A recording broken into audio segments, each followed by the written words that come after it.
Good evening everyone. As we were discussing about the proportions, तो आपने देखा fourth term. Now there is a difference between third term and third proportional. Third term और third proportional. Third term क्या होता है? जैसे A B C D X B C D A B C D है, तो ये third term हो गया मेरा. ठीक. तो थर्ड टर्म निकालने के लिए एक अलग है. थर्ड प्रोपोर्शनल कैसे निकालना है वो हम बताएंगे. और कंटिन्यूड प्रोपोर्शनल. देखिए, अभी से बता दे रहा हूँ, पहले ही ध्यान दीजिए कि कंटिन्यूड प्रोपोर्शनल और थर्ड प्रोपोर्शनल निकालने का नियरली सेम तरीका है. देखिए questions. First question, find the value of x if the following are in continued proportion. ये क्वेश्चन है और कहा है find the value of x if the following are in continued proportion. अब देखिए, कंटिन्यूड प्रोपोर्शन का मतलब ये होता है, कंटिन्यूड प्रोपोर्शन का, ठीक है, कि जो सेंटर टर्म होता है, जैसे ये वाला टर्म, ये रिपीट हो जाता है.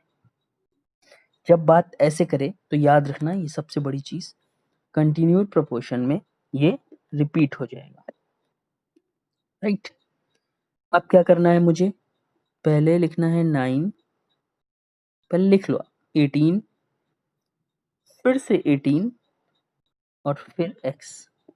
ये होता है कंटिन्यूड प्रोपोर्शन.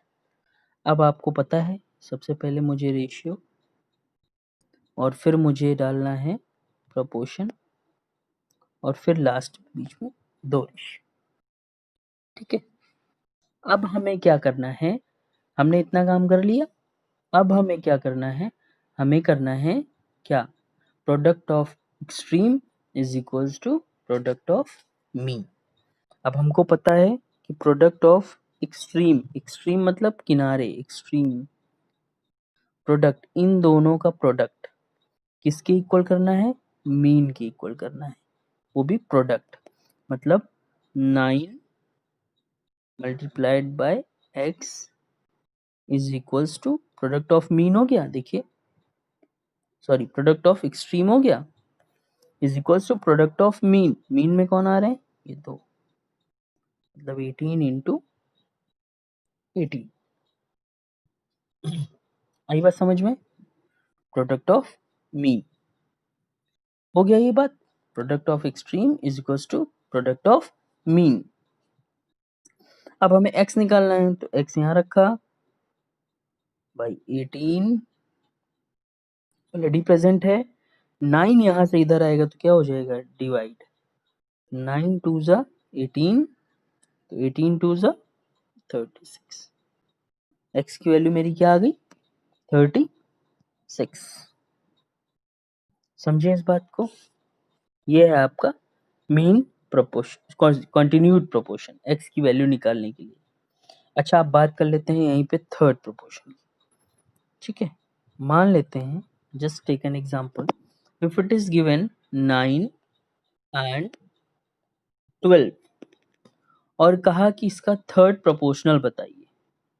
थर्ड प्रोपोर्शनल बताइए. तो आप क्या करोगे? 9, 12, 12, x, ये कर दोगे आप.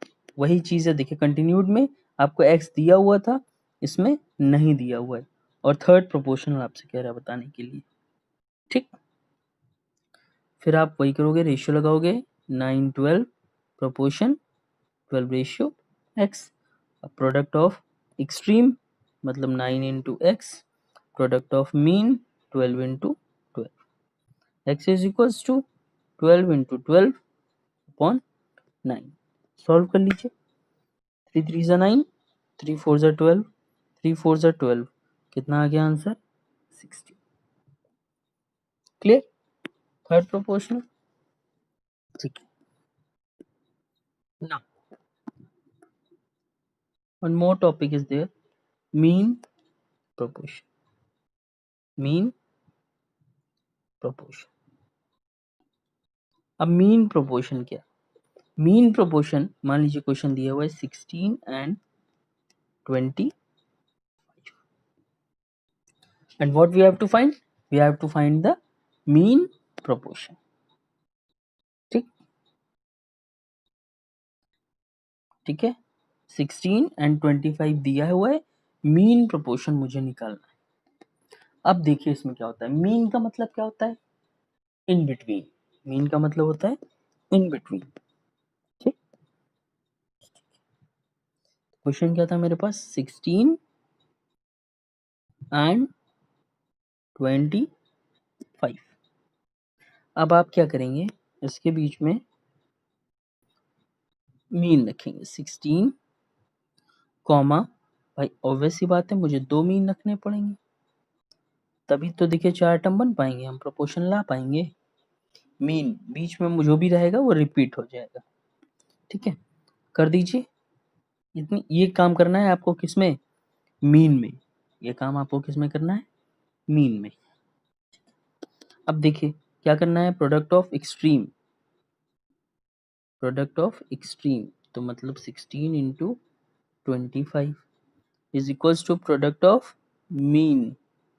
ये देखिए, अब इसको तो आप मल्टीप्लाई कर लोगे और इसको, तो ये क्या हो जाएगा, अलजेब्रा में भाई किया है ना, एक्स स्क्वायर हो जाएगा। ठीक, और जब आप इधर एक्स स्क्वायर हो जाएगा और जब आप इसको मल्टीप्लाई करोगे तो आपके पास कितना आंसर आएगा? 400 आएगा।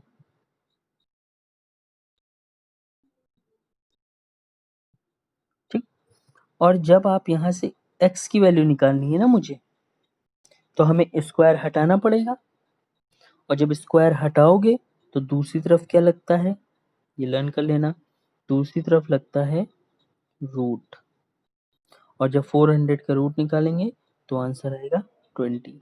This you have learn in your previous class also, how we have to find this. Clear है? So like this you have to find the mean. Understood? I'm giving you question, just try to solve. Find the mean proportion between 18 and 8. हाँ, now see, हमको mean proportion निकालना है। हमको पता है 18 और फिर दो चीजें यहाँ रहेंगी और फिर आएगा 8। अब इन दो चीजों में आप कुछ भी रख सकते हो, हम b रख लेते हैं, नहीं x रखते हैं। ठीक है, अब आप देखो भाई, 18 ratio b proportion b ratio 8, ये हमने किया। ठीक है, उसके बाद क्या करेंगे हम, प्रोडक्ट ऑफ एक्सट्रीम, मतलब एक्सट्रीम में कौन कौन आता है, देखो ये और ये किनारे किनारे वाले। ठीक है, मतलब 18 into 8 is equal to product of mean, मीन का मतलब बीच वाले। अब आप देखो 18 इंटू 8 करोगे तो कितना आ जाएगा, 144 मल्टीप्लाई करेंगे जब, और b into B, B square, अब स्क्वायर हटेगा तो रूट लगेगा, यहाँ बचेगा b, स्क्वायर हटा तो इधर रूट लगा। अब 144 का रूट निकालोगे तो कितना आ जाएगा, आ गया हमारा मीन प्रोपोर्शन, b की वैल्यू आ गई 12। मतलब हमें इस जगह पे क्या लिख सकते हैं, हम 12 लिख सकते हैं, मीन प्रोपोर्शन मुझे मिल गया। ठीक है, like this we have to find the mean proportion. आई बात समझ में?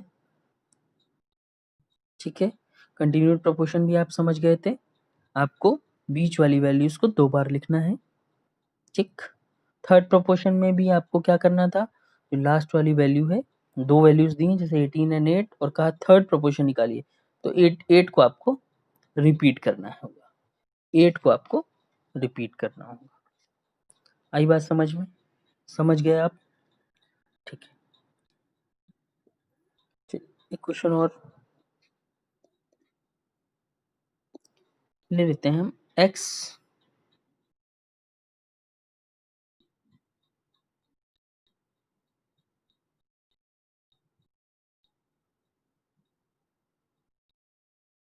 12, 4. Solve it. Find R in continued proportion. Find the value of X.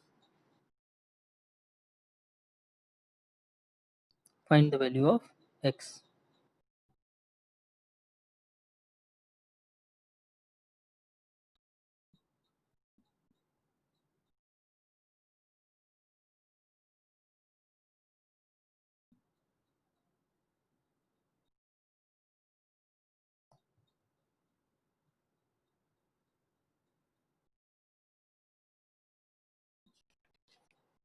Find करिए वैल्यू।